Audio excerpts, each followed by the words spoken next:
we have to actually humanize humans again and not let algorithms make us look at people a different way. Every human is complex. The racist is complex.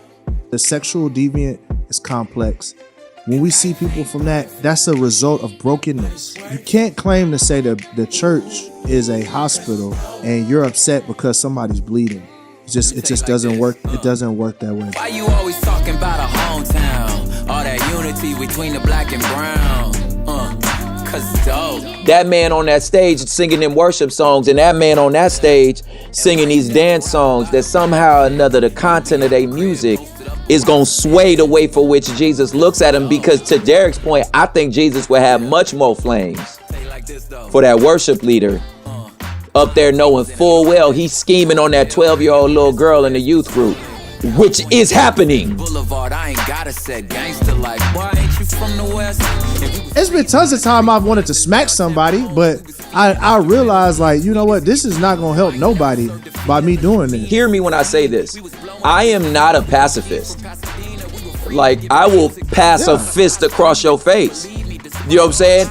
Right. Should it be necessary. Just don't do it.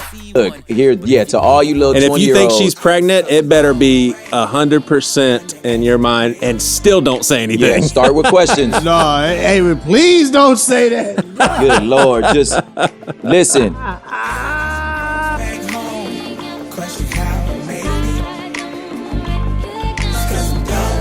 All right, well, welcome to the Seacoast podcast, everyone. Lynn, this makes 2 weeks in a row in which we kick an episode off, just the two of us. That's awesome. Yeah. So last week we dipped our toes into some of the ways this podcast is aligned with, but a little different than Seacoast's general approach to ministry. It's why we call it Things You Won't Hear on Sunday. Today, I have an apology for you. An apology. Yeah, a little apology. All right. Do I hold my breath? Do I brace? What if I offend you and like you would you articulate that? Like I would, but we don't have it's real Roy and life. T here to mediate. So in the following episode with two pals of mine, I wanted to include them into some conversations that we've had. Mm-hmm. And one of the things I brought up to them, I think we've talked about, but it was all off air. But some of it was ongoing questions we've pondered on here, and I wanted to get a fresh take from those guys because they're two guys that I really like to talk to, and I like to hear what they think about things. But since you and I podcast so much together, there was a lot of, well, my co-host Lynn says such and such, and she thinks such and such. And it's just not good podcast manners. To talk about somebody behind their back. It's not good manners because you've said your piece and then I bring in what you said and then you're not there to actually continue the conversation. So you should have just joined us. Blunder on my part. It would have been fun to have you.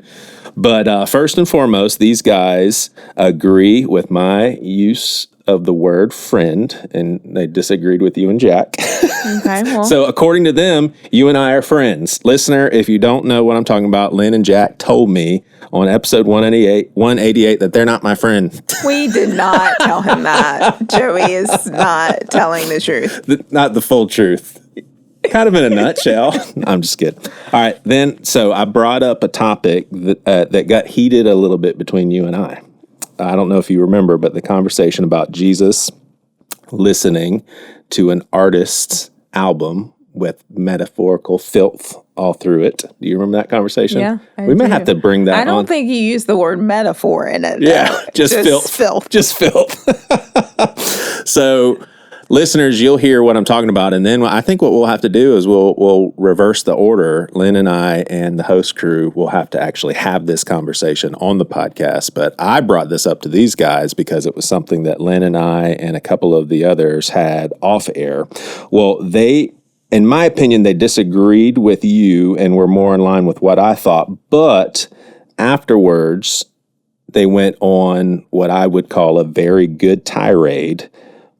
But it could have, and I think you would have agreed with the tirade. I think you would have been like, yeah, I still think what I think, but now what you guys are saying, and you'll just have to tell me what you think when you listen to the episode, but it could have been construed from the listeners as like a slam dunk against you, and it just wasn't. So I just thought that I would tell our listeners up front because you and I are friends, and that would just be disrespectful. So they simply pointed out things that they thought Jesus would be more harsh toward than a CD with some filth on it. And like I said, I think you would have agreed, I'm pretty sure. So, you forgive me for talking behind your back? I do forgive you. Awesome. Thank you. So it's two guys, both poets packaged in hip hop, although Propaganda does do spoken word. Also, you get to hear them share their thoughts, opinions, and some convictions. And these guys are getting up there in age, just like me, and I love the wisdom they bring to the table. I had to ask you, do you like hip-hop, or did you ever like hip-hop? I would say I like it, but I don't. There are a lot of things that I like the style, but I don't listen. I don't listen to a lot of music. Yeah. Oh, you don't listen to a lot of music? I mean, I do listen to music, but mostly worship. Mm-hmm. Okay, gotcha. Yeah. So I thought I think Lynn is pretty much. My hip hop days were my pre-Jesus days. So I have to. Oh, so you need some Jesus hip hop. Yeah, I probably do. This is interesting to me. Would listening to, because Jesus hip hop, it's going to sound like regular hip hop. Yeah. Especially if they're really good artists, it's just going to sound good. And would you say that even if the lyrics are positive and encouraging, that style of music could connect you to your pre-Jesus days, and that would be a detriment? No. Okay. I think it depends on the person. I have a friend, we always joke that because like I cannot, like my body's always moving, even if I'm not, like there's no music playing, I'm always swaying. So when there's a beat, I just move. And so we joke about sometimes how we have to be careful when when a beat comes on, because we do like those club days like kick in. So, but no, it wouldn't be bad. I'll have to tell you about my club days sometime. But we've got some things coming up in the spring. I think you're in the know with all of this, so we'll tell our listeners. We've got a conversation representing various opinions of how AI should be used for ministry. You were part of that one. And then we've got Andrew Schwab. He's lead singer to the hard rock band Project 86. And he is writing a fictional book stories with accompanying music album releases. This is really heavy music. It's called Omni, and it's a fascinating depiction of what the future could look like with the advancement of AI and technology in general, and combining that with the natural inclination of the human heart towards evil. And he's a Christian, and he for sure has a message. It's not it's an obvious one, but it's not done in an obnoxious way, I don't think. And Brandon Lake's mom is coming on, Cindy Lake. And then we have a summer series coming up. We're having 3 conversations with a group of Gen Zers, 3 conversations with a hybrid group of Gen X and millennials, and then lastly 3 conversations with a group of boomers, plus one from the silent generation. Susan. Yep, a dear person to both of us. And I'm just super excited. So each set, so every one of them, each group will be having the same 3 conversations, but they will, in the process, be listening to what the other groups have recorded. So it'll be kind of an interactive 9-part series. So I'm excited about it. Yep. So right now it is Derek Minor and Propaganda. Hope you guys enjoy.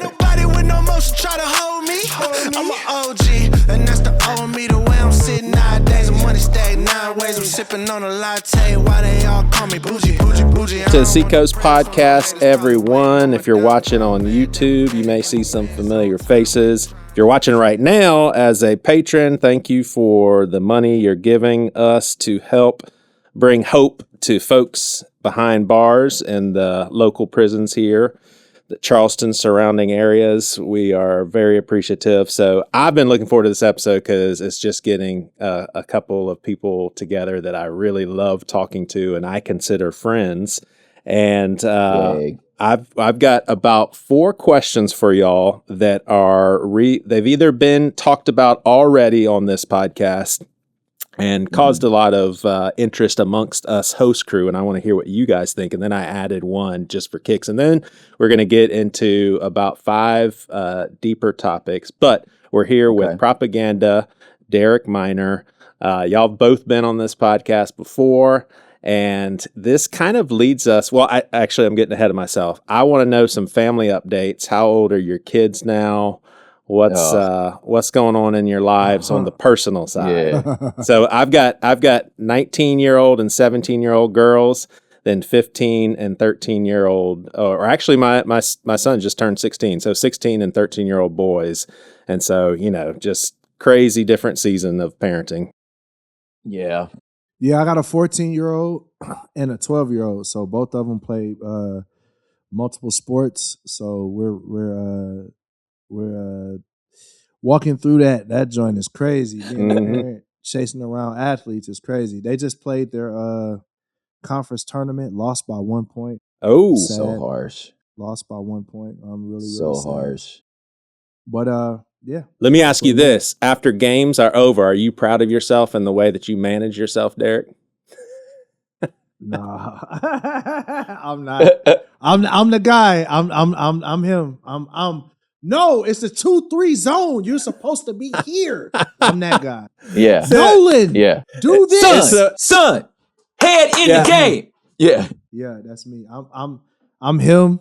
I'm embarrassed to say it, but it's the truth. So it's funny, if I was in that gym with you and we were in reality, I'm like, I know that guy. It would be very endearing because I'd be like, man, I know him. I think it's so neat to see him, losing his emotions a little bit. If I didn't know you, I'd be like, gosh, I wish he would just be quiet and recognize these are just kids, for crying out loud. Yeah, absolutely. So you are that guy. That's awesome. Yeah, I'm that guy.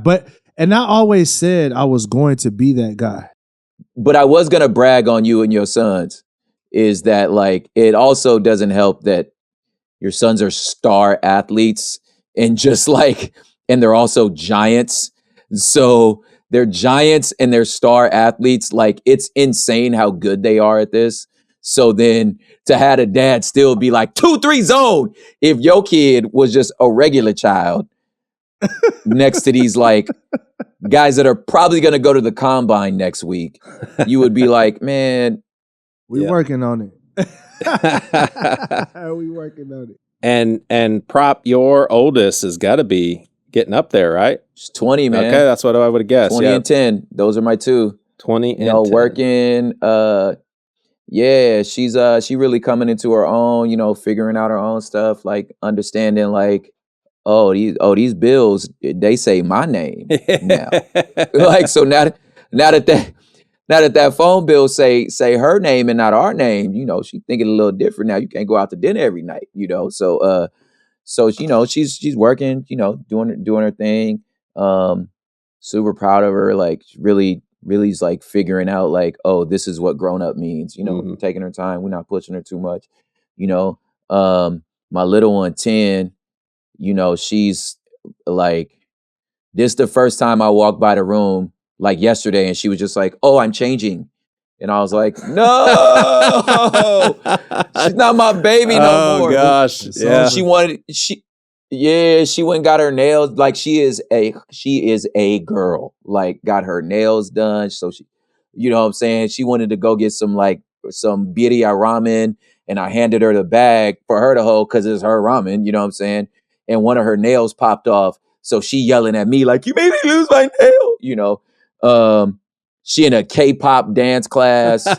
I mean, she is a girl. Oh, that's awesome. That's awesome. Artist, she want to draw, she wants to draw, she wants to dance. I love it. But I have this, even the cat and the dog are girls. Oh, wow. What's girls? Y'all can both relate to this. I think you too, Derek, even though your oldest is still a little bit younger, but you're on the other side of having your oldest in the house. And I always, or I would say I never gave it much thought how much of a satisfied feeling, I don't know if satisfy is the right word, but just a feeling of such peace when I see my 19-year-old and I think I was not a perfect father, but I put in the time, I put in the energy, and now I can look back on that one child and say, hey, I don't have any regrets. I did the best that I can do. And there is something to that, to where it's just like, I gave it my all, wasn't perfect. And now I can kind of have that feeling with all of them. I know my youngest is 13, but still, it's kind of like we're all reaching the finish line together, and it's a feeling. Yeah. It's something else. Well, give us a quick update on what y'all are focusing on professionally. Prop, tell us more about that podcast. Derek, I love I'll Be Okay. Man. I really like that song a lot. And then you just put out Hit Another Level, a January release. But I'll Be Okay is in my constant rotation, man. That's a good one. And then I just looked up Prop, man. I got to hear this Gas You Up song. Yeah, baby. I am finna gas you up. Yep. Man, yeah. So, yeah, me, kind of leaned more into the hood politics with Prop thing. Unfortunately for everyone, but fortunately for me, the worse politics get, the better my show does. Mm-hmm. So our numbers have really skyrocketed. So, it's given me a chance to like kind of, put more effort into that. So I've kind of really been, kind of focusing on that. It's really been like stretching my like, teaching sort of muscles that like I kind of haven't used in a while. So I've been really excited about that.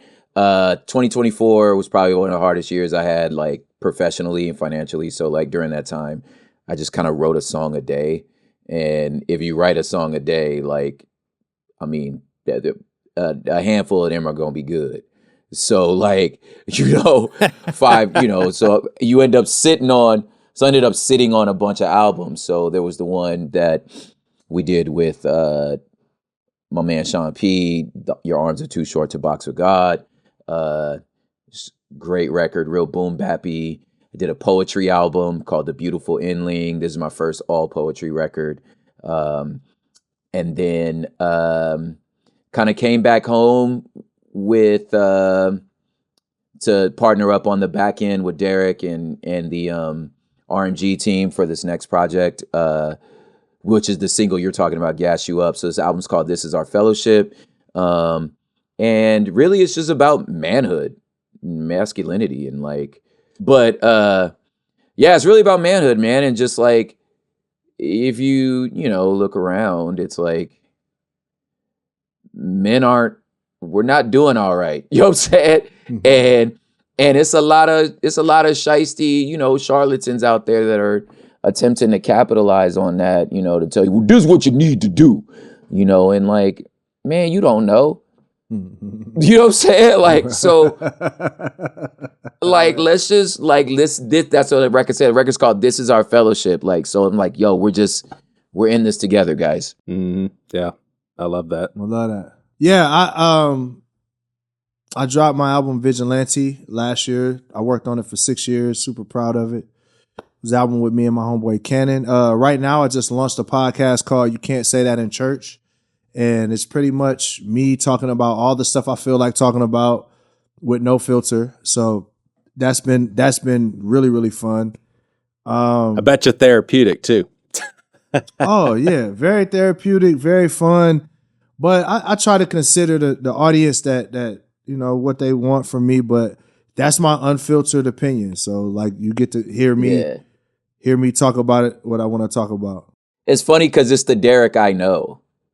And yeah. so like, I'm like, yeah, that's how he be. You know what I'm saying? Well, there's this expectation of Christians that we are a certain way, and it's like, I feel like it's important to show people what being a Christian and a human looks like. Yeah, man. So that's what that podcast for me is, just my opportunity to do that. So, man, it's been fun. It's been a blessing. That's awesome. All right. So here's a few of the topics that we have batted around in past episodes. One of them, it's funny because I think that I have for a lot of people, too generous of a use of the word friend. And what I mean by that is, I've met you guys a couple of times each, I think, maybe Derek, maybe just one time in person at the Bad Christian Conference, and Jason met you a couple of times, podcasted with you both a good times. I love y'all, love who you are. I see you as friends. Now, I would never tell anybody, hey, me and Prop are like super close, or me and Derek are like super close, but people become dear to me easily and quickly, and sometimes it's a weakness. Now, there's a woman who I podcast, sits here right next to me very often. I would consider her a relatively close friend. I see her every week. We talk on and off air, and we have this conversation. I know she loves me, and it does not hurt my feelings at all. But I asked her, I said, if someone ever mentioned Joey Svendsen to you, and they didn't know that you knew me, what would you say to them? Would you say, oh yeah, that's a friend of mine? And she literally said, no, I'd probably say it's somebody I podcast with. I was like, Lynn, we're friends. Like, I'm curious, how do you guys see the word friend? Do y'all use it very loosely like me?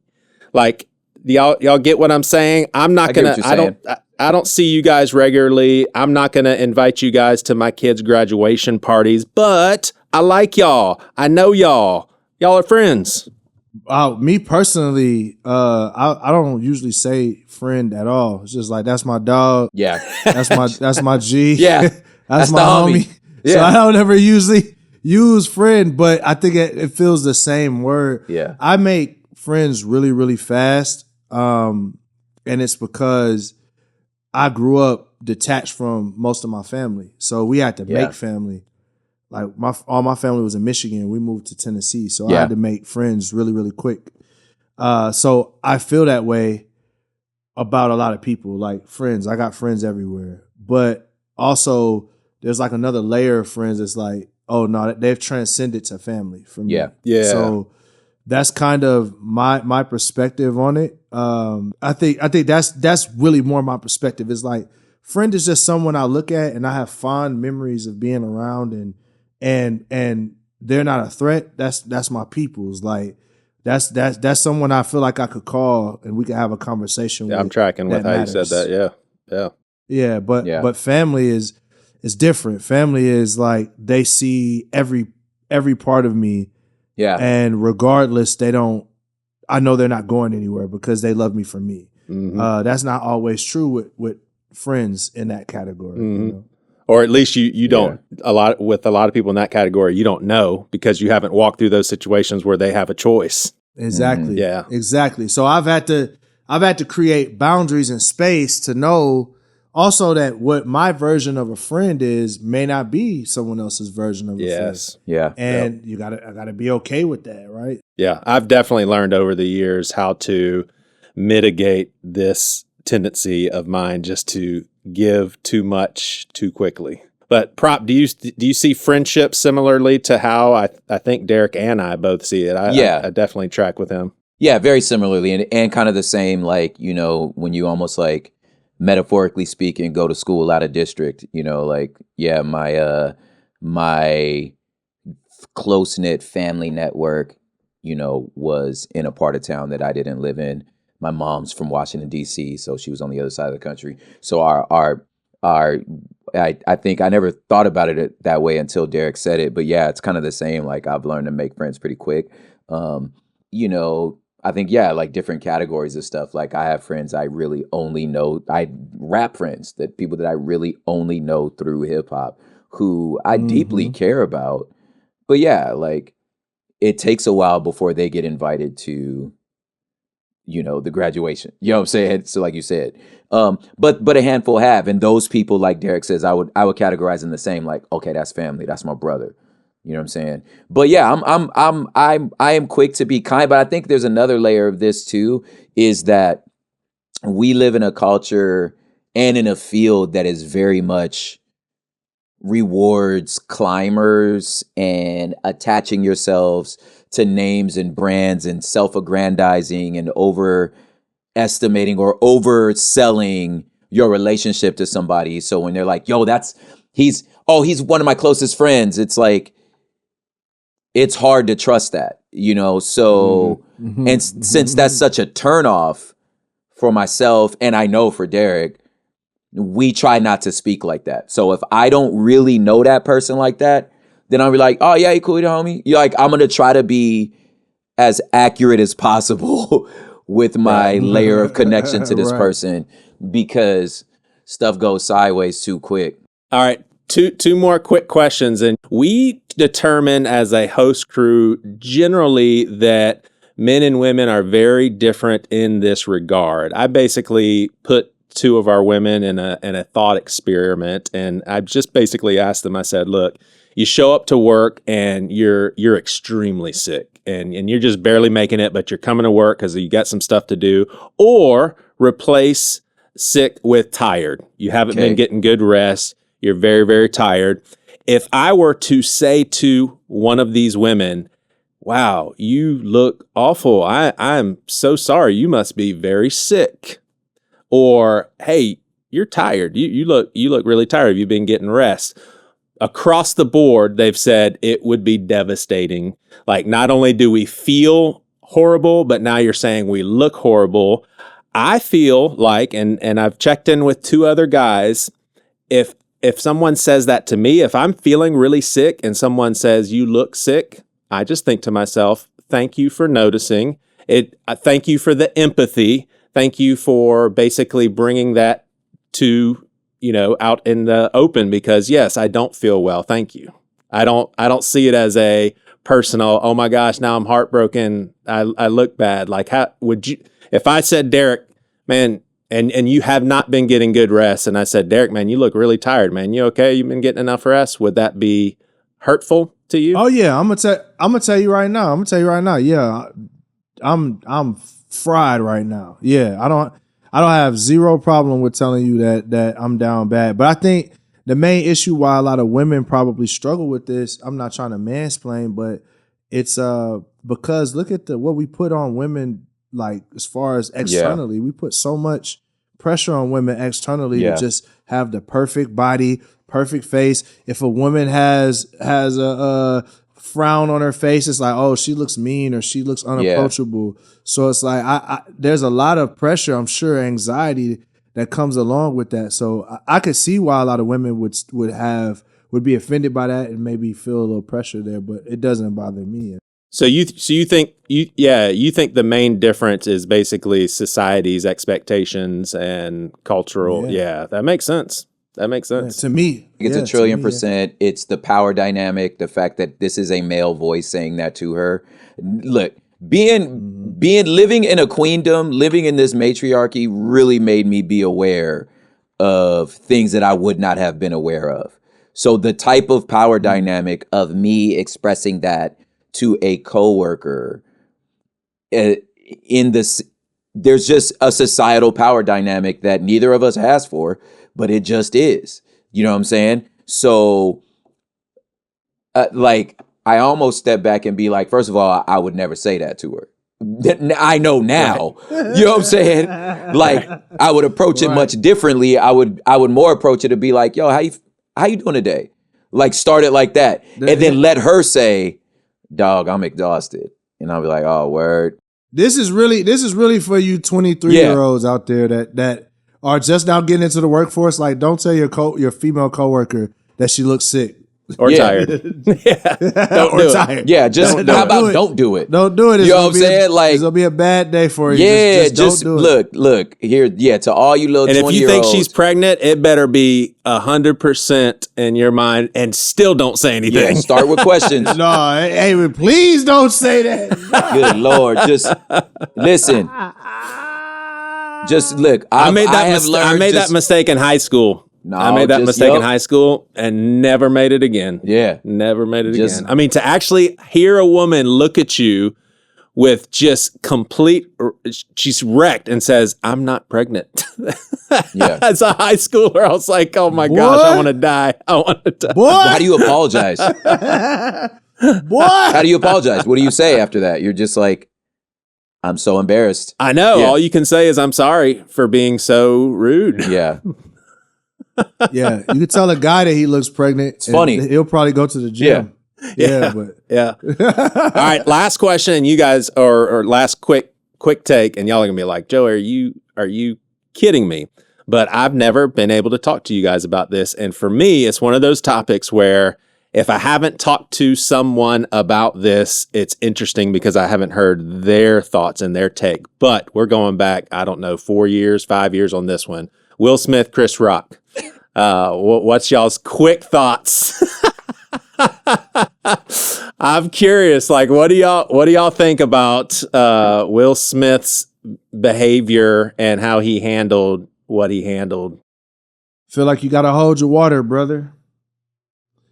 Yeah, I feel like you gotta hold your water. I feel like I don't care how mad my wife was gonna be at me. It's that's something that you gotta handle after the show and whatever. You gotta hold your water. I don't think, there might be some toxic women or men that feel like that was the way to handle it, but that's not. You're an A-list professional.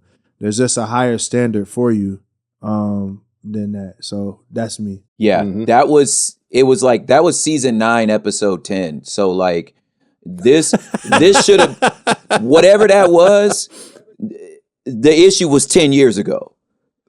Yeah, you understand what I'm saying? Whatever's going on with them two, that was 10 years ago, because a person doesn't wake up, get at an awards ceremony and be like, and decide today's the day.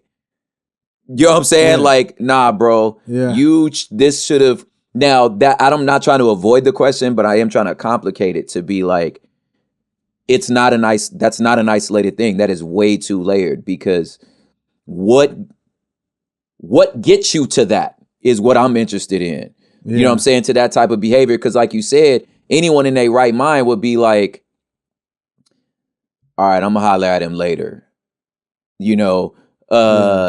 Because unless we're 17. And if I'm 17, then yeah, that's probably how I'm acting it. But he's not 17. That's what I'm saying. I'm like, you're an elder statesman. Like you gotta hold your water. And I just feel like, you know how many times I want to smack somebody, bro? Like, you're not the only person that wanted to smack somebody. And he actually did it. And you actually did it but you did at the Academy Awards. I'm like, gang. Now, You know what I mean? Now, like, it's been tons of time I've wanted to smack somebody, but I realized, like, you know what? This is not going to help nobody by me doing this. Yeah. So if there's a time for it, like, and that's the thing, like, hear me when I say this. I am not a pacifist. Like, I will pass a fist across your face. You know what I'm saying? Right. Should it be necessary? You know what I mean? But like, whatever rage that is like, it's not kept in no cage. Like, I've processed all that. That bear is laying right here next to me. I am in charge of that rage. So that was internal. Yeah, that was internal. That's what I'm saying. I feel like it was Will more than it was That's Chris. my point. Because he's a comedian. Comedians crack jokes, and guess what? Your wife was the butt of the joke, and how many other people's wives have been the butt of jokes? Hey, look, you need to be like Donald Trump. Donald Trump got so mad that Obama made a joke at him. He ran for president, won twice. Like, you gotta focus that energy, That's brother. What I'm trying to say, man. Use it right. Now. So what? Yeah. So the point I'm getting to is so funny. Is if they squabble up, they squabble up. Sometimes you need to squabble up, but I do not need to at that moment. Yeah. What you said, Derek, as far as that was Will Smith. Like a flip goes off, and automatically what you said makes me humanize him, because I'm like, I've had situations where it was all inner turmoil, but if people saw the outside, they could judge me, they could size me up, they could say I'm a bad person. And it's like, you don't know what was going on inside. That's my point. So as crazy and preposterous as it looks on the outside, when you said, well, that was Will Smith, that was going on the inside, I humanize him. Yeah. I'm like, I don't care how crazy it looks, everybody makes dumb mistakes. That's my point, man. That slap started 10 years ago. That's what I mean by, like, you needed to deal with that 10 years ago, because you that didn't happen that day. That was 10 years ago, and you've been building up to that moment. Unknowingly, apparently. That brother was hurt. You gotta think, this is Will Smith. his brand has been the nice guy. Yeah. And nobody is as nice as they've tried to make Will Smith. Like, he's like, Yes. nobody can be that. Nobody Yes. can maintain that for forever. Sometimes you just want to smack somebody, bro. Like, it just is what it, okay, you be the nicest person on the planet. But if somebody get on your bad side, he been holding that in, that smack, he been holding that in for 20 years. And Chris Rock at that moment was every bully, every music producer or film producer that passed over him. Every joke. It was every August. joke about how all that. Bow. He mad at the internet. He was slapping the internet. That's what he was slapping. He slapped the internet through Chris Rock. All right. Well, let's get into some Bible studies, fellas. All right. So in Timothy, I'm going to read this passage. It's actually one of my favorites, and I seriously, every time I read it, I'm like, we ignore this. We as the church, when we see just how people who call themselves Christians, and I'm not saying they aren't, but how they're behaving online, especially, does not reflect this, at least. It says, and the Lord's servant must not be quarrelsome, but must be kind to everyone, able to teach, not resentful. Opponents must be gently instructed in the hope that God will grant them repentance, leading them to a knowledge of the truth, and that they will come into their senses and escape from the trap of the devil who has taken them captive to do his will. So this passage, unfortunately, like I said, it does not capture the heart of a lot of Christians these days on either side of the fence. That's my opinion. If we're going to look at a political spectrum, liberal Christians, conservative Christians, this characterizes both sides. Why do you guys think we ignore so readily passages like these? Passages from Jesus saying to love your enemy. It's almost like we pretend it's not even there. And so I want to know what you think about that. And then my follow-up is, what does healthy anger look like in y'all's opinion? You want to take it, Derek? Rob, I've been starting the whole time. I'll let you take this one. Yeah. So I have a couple thoughts on this. I think that being gentle is un-American in our brand, in the brand of America. So I think that we are of a branch of the tree, of the body, that we come off the colonizer branch in America. And we have used and have adopted a lot of the language of conquer. And conquer doesn't allow for gentle. So I think that we have... The prophet is speaking, Derek. So I think that we have conflicting framing narratives inside of us. In the country, we don't believe our definition of manhood, our definition of power, of humility. When you're reading a book and a narrative spoken from and to an ancient Near Eastern culture who has a very different understanding of manhood, a very different understanding of conquer, of people who have been conquered, people who have been colonized, and they're speaking from a position of under, up. So if that's the case, then you understand because you've been under someone's foot. When you are in power, this is how you should carry yourself because you know what it's like to be under someone else's power. So do not repeat that thing, that oppression that God just set you free from. It's the very image, the metaphor he used for sin. You were under the authority, right, of darkness. The prince of the air. He's using dominion. He's saying you were under the dominion of, and that's a horrible king. He goes, no, but the kingdom I'm trying to get you into is servant leaders. The rulers are last. So he's using the very language of that to explain salvation, to explain what sin does. That's not the American narrative.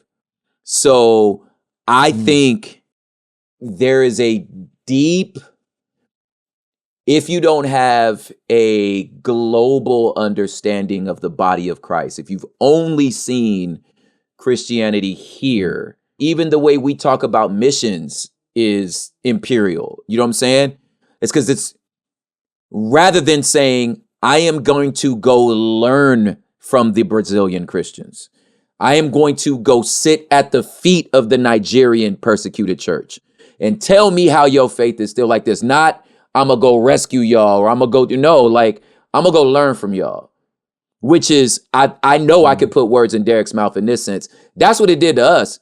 We got there and became students and was like, oh, I am only working with an 8 box of crayons here, dog. Like, they got a 64, So in my opinion, it is the Christian leader and traditions that understand that their framing narrative, that can separate that their framing narrative, their national identity, and then I'm guilty of it too. I'm still an American, you know what I'm saying? So, but like my national identity as a framing narrative is also being challenged by the framing narrative of the gospel. You know what I'm saying? And I think a lot of American Christians think they're doing that, but when it comes to a moment like this, power is too intoxicating and it just doesn't, and being gentle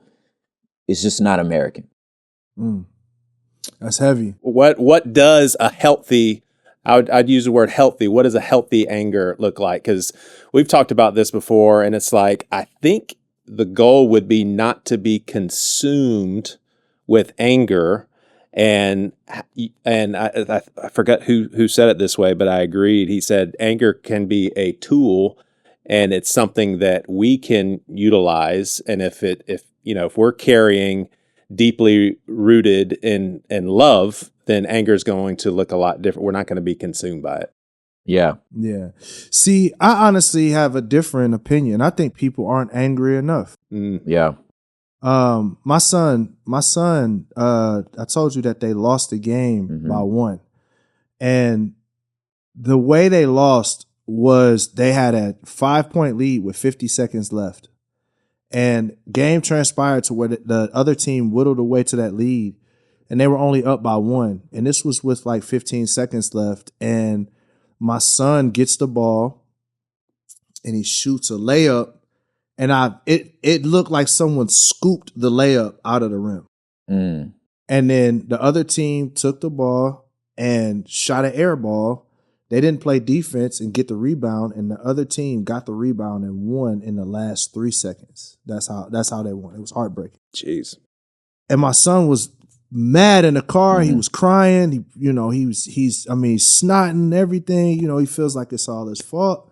And I asked him, I said, son, you're mad, right? I said, well, anybody can get mad and punch a wall or whatever. I said, son, are you mad enough to go shoot 100 layups every day from now until the next season? I said, are you mad enough to go get in the gym, get stronger? Are you mad enough to work on your dribble drills? Are you mad enough to watch film from now to next season to be ready? Because if you're not that mad, you're not mad enough. And I feel as though like the Christians that are outraged on the internet, they're not really that mad. They just want to be heard, and they want their ego oftentimes they want to be looked at as a contributor to the conversation when they're not contributing with their effort and their work. Half of the time, the people that's actually doing the work, they don't have time to argue with people on the internet because they're too busy. Right. So like my whole thing is, I don't think people are mad enough. Are you really mad enough about the Nigerian church to go help fund some people that could help and get people out of Nigeria? Are you mad enough about people that are lost as far as with Christ? Are you mad enough to go share the gospel? Because if you're not that mad, then you can't be mad at what you see on the Grammys, or you want to talk about Bad Bunny at the Super Bowl. If you feel like that's so bad, are you mad enough to go share the gospel in your community. Yeah. And to prop up Christian artists that you would want to see so far that they'll make it to the Super Bowl? Or are you just mad enough to sit on your toilet and antagonize people that are happy to see Bad Bunny at the Super Bowl? Are you mad enough about the disunity in America to actually go create inroads with people that don't look like you, don't think like you? Are you that mad? Because if you're not that mad, then it's a cheap anger. And to me, it's not even worth putting a lot of effort into paying attention to. I love that. That's my perspective. I do too. And I wonder if when I think of angry, I'm thinking the emotional and even a sphere of feeling volatile to that emotion. Because if you are, Derek, what you just described, like if that's the sort of anger that you carry, I don't think of you as being consumed by anger in an unhealthy way. I see it as what I said, a tool. Hey, I've got these deeply rooted, justified anger that is motivating me, but it's not making me unbalanced. I think, Derek, there's, to add to what you said, Derek, and its brilliance is the fact that like the step that you internally did because you've done the work is you've already said to yourself, what am I angry about? And I think oftentimes that's a skipped step. What am I angry about, and why does that make me angry? Right? And you kind of slipped and slide into those answers a few times. One of which is like you just feel like you're not being heard. Okay, so that's what you're angry about. You really don't care that you really not mad at Bad Bunny. You ain't never heard none of his songs. Right. You know what I'm saying? You're just mad that you didn't get what made you comfortable. Right. And now I'm saying, why does that anger you? You know, so that's a whole other question. Right. And I think, but if you can get past that to, like you said, to where you're like, why is Nolan mad? Is he mad because you lost? Is he mad because he is not the star? Is he mad? Like, what are you mad? Okay, why does that frustrate you? Okay, if Nolan goes, it frustrates me because I didn't do my layup drills. I skipped those layup drills. I wanted to go home. I didn't want to shoot 100 free throws, and I didn't do it. Then it's like, okay, now you're mad at the right thing. You know what I'm saying? The right thing is, yes, you didn't put in the work. That is good to be mad about, right? Or if like, or there is an injustice that does not hurt me personally, but it causes damage to the entirety of our community. I have a right to step into that because I am not mad that you inconvenienced me. I'm not angry at that. I am angry at an injustice. And if that's the case, then now I'm not consumed. I'm focused. I know what I'm talking about and I know what I'm talking to. So all of that ire and that rage goes to fixing the problem, not destroying other people. Agreed. Yeah. I just believe most people are angry online because they're inconvenienced. Yes, that's mentally, the point I'm getting at. Like, it's like, hey, like you said, they're inconvenienced, and on top of that, we live in a rage society. The algorithms are meant to enrage you because rage keeps you on the platforms longer. And a lot of us aren't savvy enough to know that half of us are a part of a big psyop that's just meant to motivate us to vote one way or another. Joey, being a white guy from South Carolina, your algorithm is 100% different than mine from Antioch, Tennessee. It's going to be different. And depending on how the algorithms want us to feel and motivate us, they may be motivating you to think that black people are going to just rob you and shoot you on the spot. And they might be motivating me to think every white person I see is racist. Right? So now, and we can use those fears to push you to buy the things we want you to buy, whether it be politically or whatever. And I think the church also just isn't savvy enough, or the average person isn't savvy enough to know that. I know that because I work in media. But the average person doesn't even realize that your emotions are currency to these politicians and things, you know? Mm-hmm. Yeah. Man, Yeah. could talk with you guys forever. All right, so this one is somewhat of a curveball, but I don't want to put our minds in the morality sphere as far as what sort of art we can consume. I want to hone in on the personhood of Jesus, and it's a speculative conversation, but I was talking to, it was actually, we landed on this in another recording and we didn't get to spend a lot of time with it. And y'all brought up Bad Bunny. For our listeners who aren't familiar, Bad Bunny would be a hip hop, I mean, you guys correct me if I'm wrong, hip hop artist. Reggaeton. Reggaeton. Okay. And very much so not good for the ears if you're wanting to hear Christian contemporary music. I'll just put it at that. And I interact with the arts very differently than my good friend Lynn. And we were going back and forth on this. I said, Lynn, if Jesus was in modern day, he decided to make his first appearance on Earth here in 2026. And he knew this, I'll go old school and say cassette tape. He knew this cassette tape that this person was giving Jesus to listen to, because he's like, man, I heard, it's going to sound silly, but man, I heard you're the Son of Man. I love being in your presence. Hey, I'm an artist and I recorded a few songs. I'd love for you to listen to it. I'd really be interested in what you think about it. And Jesus knows that, I'll use the word filthy. Jesus knows the filthy lyrics and stuff that maybe would even offend the three of us. Just like, man, that's some over the top stuff. I said, Lynn, you don't think that Jesus, because Jesus sees that person and that's his child and that's his sheep, this is a way to connect with him, and it's art. So he's consuming the art. I said, Lynn, you don't think that Jesus would listen to that cassette tape? And she was like, absolutely not.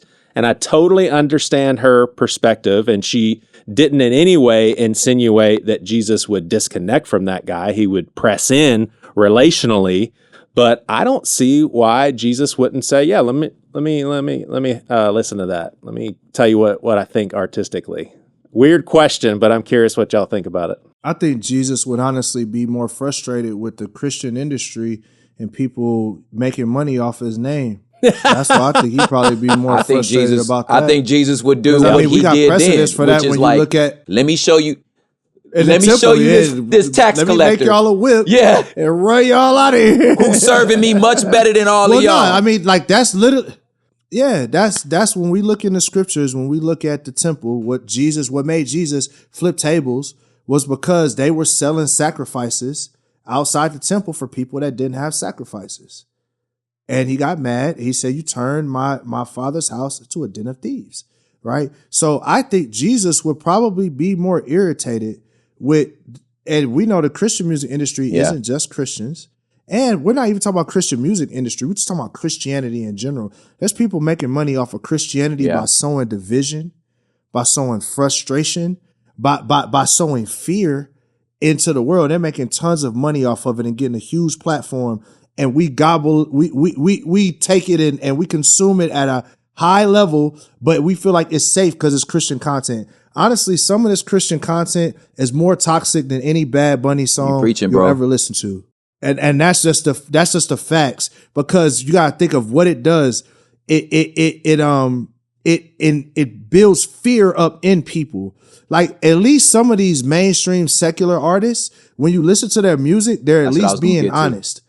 And I think what's hard for Christians is they're shocked that a person can be in that much darkness, as opposed to hear that darkness. And I think Jesus would hear that darkness and pray for him to pray for whoever that is that's making that sexually explicit music, would hurt for them, because he's like, I wish you knew just how valuable you were.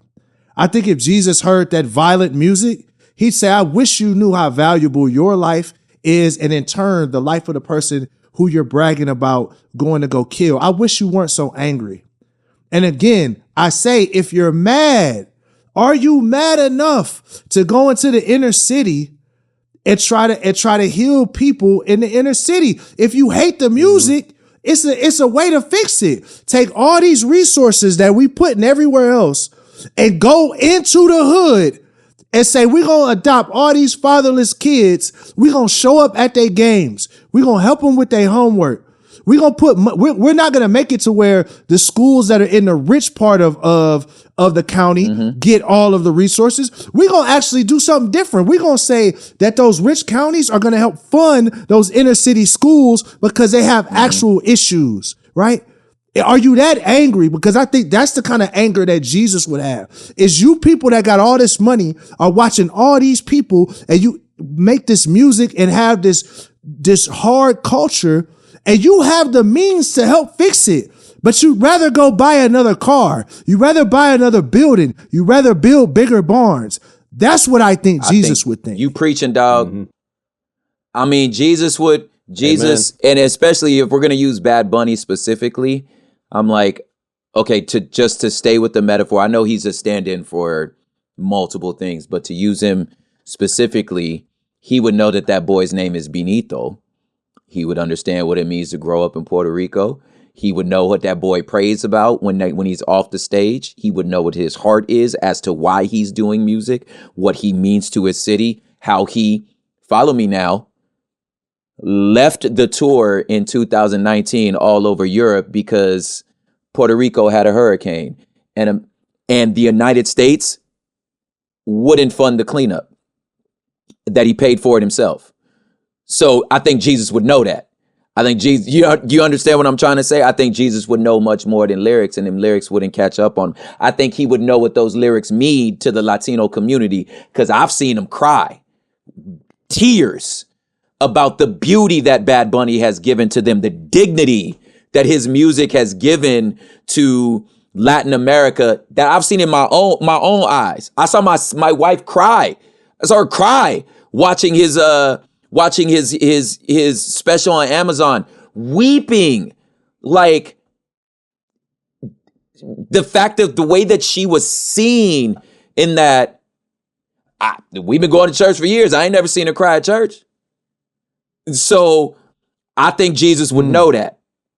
So the discussion as to whether you think he shouldn't talk about twerking, I don't know if you asked the question about the song that's called I Twerk for Myself, what that song is about. Yeah, it's a good dance. It's about her shaking her booty, but it's about her not being sexually assaulted, because that's what the song's about. The song's about the fact that you don't have the right to sexually assault this person just because she's dancing like that. She has the freedom to be able to dance the way she wants to dance. And on top of that, I'd be like, you don't speak Spanish, so you don't know what these songs say.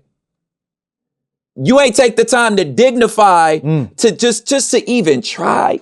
Did you Google the translations?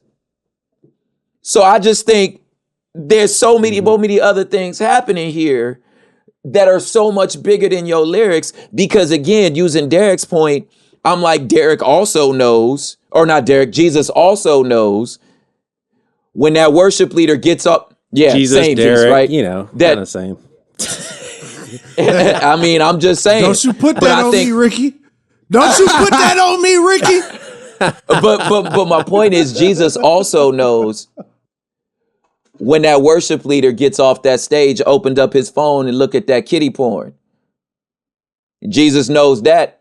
You understand what I'm saying? So before you tell me, because that man on that stage singing them worship songs and that man on that stage singing these dance songs, that somehow or another the content of their music is going to sway the way for which Jesus looks at him. Because to Derek's point, I think Jesus will have much more flames for that worship leader up there knowing full well he's scheming on that 12-year-old little girl in the youth group, which is happening. Do you understand what I'm saying? So I feel like you act like, if anything, that's when we saw exactly, Jesus mad. That's my point. We didn't see Jesus mad at people that were genuinely struggling with sin. That's a part of the human nature. He got mad at people for pretending that that's not them and they don't need an answer, and they don't need a savior, and they're teaching other people, hey, be like us, basically shutting down the light from other people to even see it. Yeah, I just think we have to actually humanize humans again, and not let algorithms make us look at people a different way. We have to begin to humanize humans. Every human is complex. The racist is complex.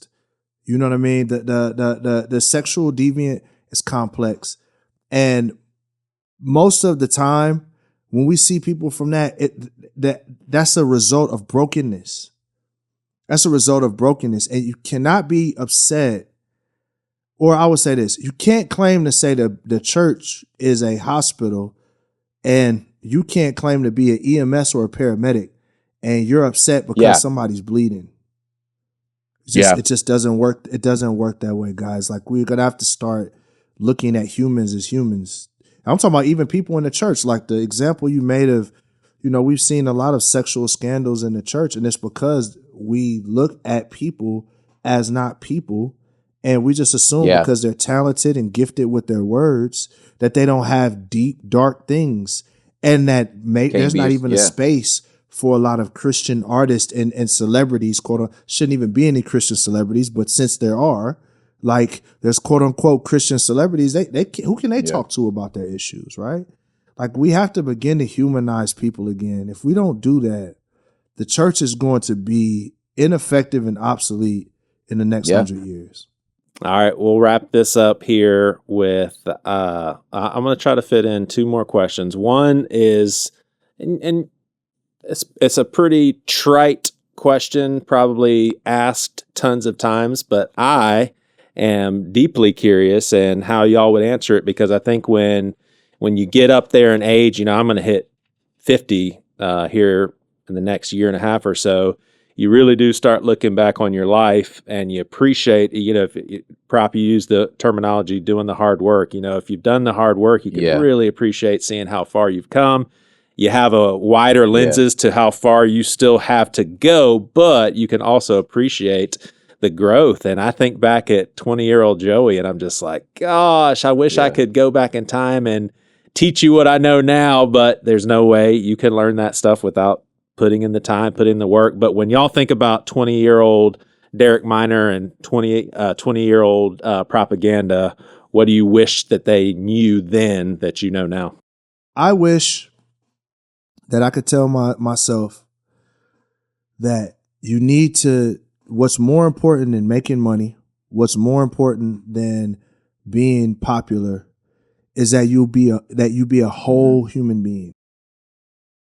Because popularity and money and all those things, they're not bad in and of themselves. But when we make that the totality of who we are as a person, then we begin to make ourselves slaves to those things. And that is not what God wants for you. God wants you to be a whole human being. He wants you to laugh. He wants you to cry. He wants you to be okay with being just who you are. And he'll meet you right there. But the moment you begin to perform for people or begin to try to put on different masks when you're around different people, that's the moment that you're taking your life and you're making it the worst life it could be, because you don't get to have the life that you have, so that's what I'd say. Yeah. Love it. Nah, same. It's that, you don't have anything to prove, man. Like, you don't have to become a character of yourself just so that these people are like, you don't have anything to prove, bro. Like, you're good. You're good how you are. Your ups and downs, goods and bads. You'll figure it out. Yep. And have grace on yourself. That would be the thing, is because you can't have grace on other people if you don't know how to have grace on yourself. So I definitely say, don't be so hard on yourself, bro. Like, don't be so hard on yourself. It's going to work out. Trust me. Hey, love y'all. Thank y'all for spending so much time. It's great to see y'all. Yeah, man. Appreciate y'all. You've been listening to Seacoast Church's Things You Won't Hear on Sunday podcast. We are now on Instagram. Go to instagram.com/SeacoastPod for your one-stop shop to interact with this podcast and chime into the conversation.